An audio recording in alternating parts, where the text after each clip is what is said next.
저는 한국교원대학교에 봉직했습니다. 퇴임하고 집거하다가 아무래도 안 되겠다 싶어서 아스팔트로 나왔습니다. 고교연합이 창립된 바로 뒤였습니다.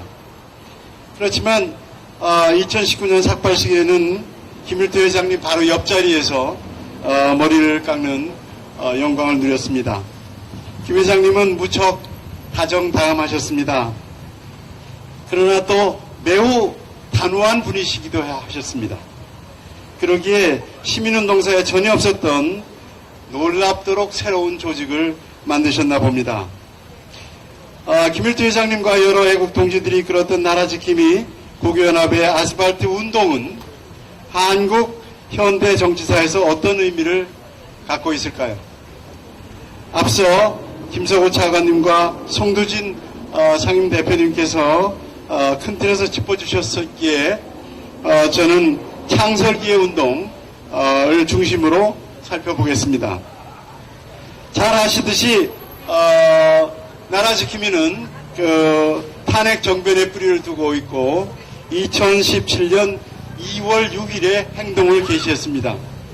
그 행동은 김일두 회장님께서 5개 고교에 편지를 내서 3.1운동, 3.1절 집회를 독려하는 것이었습니다. 이를 계기로 해서 그 4월 15일에 2017년 4월 15일에 고교 대표들이 모여가지고 척결하자 종북세력, 지키자 대한민국이라는 구호를 내걸고 창립총회를 준비하기 시작했습니다. 그래서 1년여의 준비를 끝에 고교연합은 나라지킴이 고교연합 창립총회는 2018년 3월 26일에 열렸습니다. 여러분 모두가 이때 모여서 100여 명이 모여서 63개 고등학교 대표들이 모여서 고교연합 창설을 하셨던 겁니다. 고교연합 창립일은 무척 뜻깊은 날입니다. 이 날짜를 선택하신 걸 보고 저는 소름이 끼쳤습니다. 그날은 바로 이승만 대통령의 탄신이십니다. 143주년이었습니다. 이승만 대통령의 탄신일을 창립일로 고교연합이 두었다는 것은 이승만 대통령의 정신을 잇고 이 나라 이승만 대통령의 정신으로 이 나라를 지키겠다는 결의를 표현한 또 하나의 표현안이었나 생각을 합니다. 잘 아시듯이 이승만 대통령은 독립운동 당시에 공산주의의 당부당이라는 논설을 쓰셨습니다. 이 논설 속에서 이승만 대통령이 이렇게 말씀하셨습니다. 공산주의 이상은 그럴듯해. 그렇지만 너무 비현실적이라 피바람을 불러올 거야. 탄압과 억압이 바로 공산 독재의 본질일 거라고 말씀하셨습니다. 이러한 이승만 대통령의 평가는 그대로 현실이 되었습니다. 그것은 우리나라에서도 현실이 되었습니다. 문재인 정권을 쥐락펴락하던 주사파 세력은 대학 시절에 마오쩌둥의 공산혁명에 영향을 받고 스스로 신민주주의자라고 자부했습니다. 우리는 이것을 보고 민주세력인 줄 알고 있었습니다. 그러나 신민주주의는 마오쩌둥이 프롤레타리아 독재를 표현하는 말이었고 따라서 이들은 프롤레타리아 독재 세력이었던 것입니다.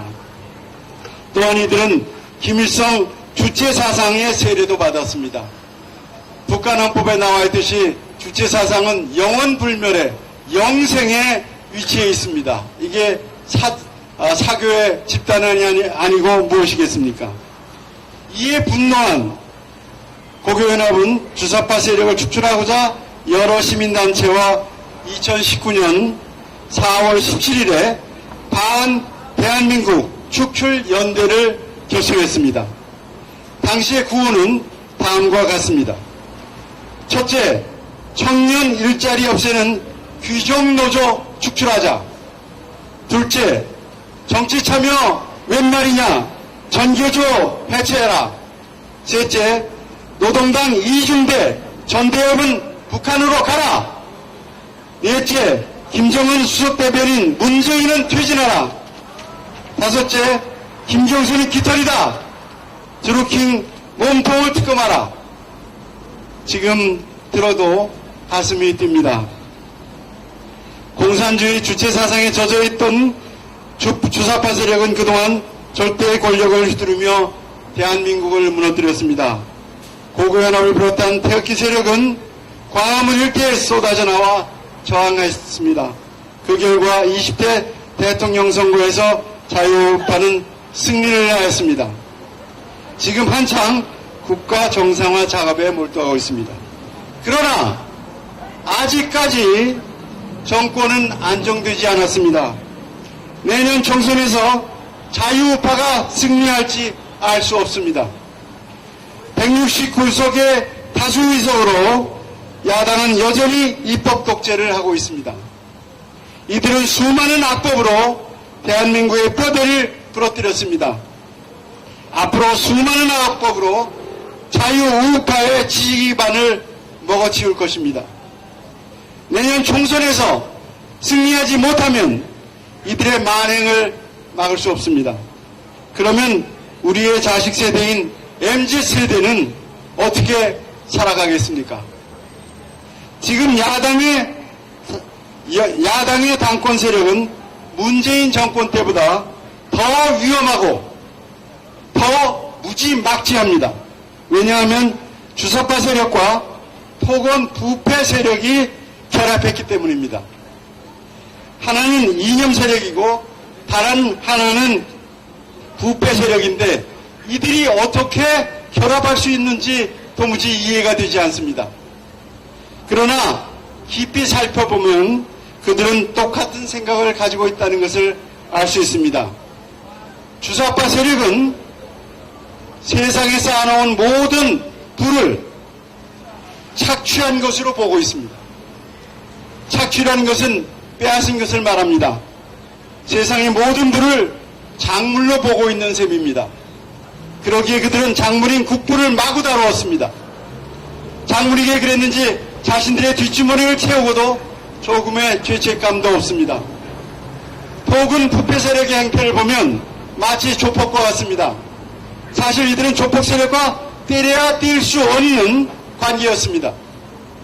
조폭이란 세상의 부를 완력으로 빼앗으면 내 것이 된다고 생각합니다. 결국 세상의 부를 모두 작물로 보고 마음대로 해도 된다는 주사파의 세력과 전혀 다름이 없습니다. 이제 대한민국 세력을 축출하려는 고교연합의 임무는 더욱 무거워졌습니다.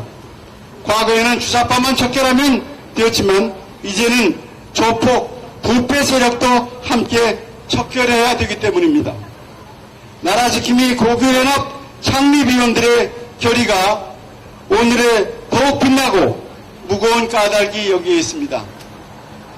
우리는 모두 김일두를 비롯한 창립 애국자들의 뜻을 받들어 반드시 내년 총선에서 승리할 수 있도록 온 힘을 기울이십시다. 여러분, 온 힘을 기울이십시다. 감사합니다.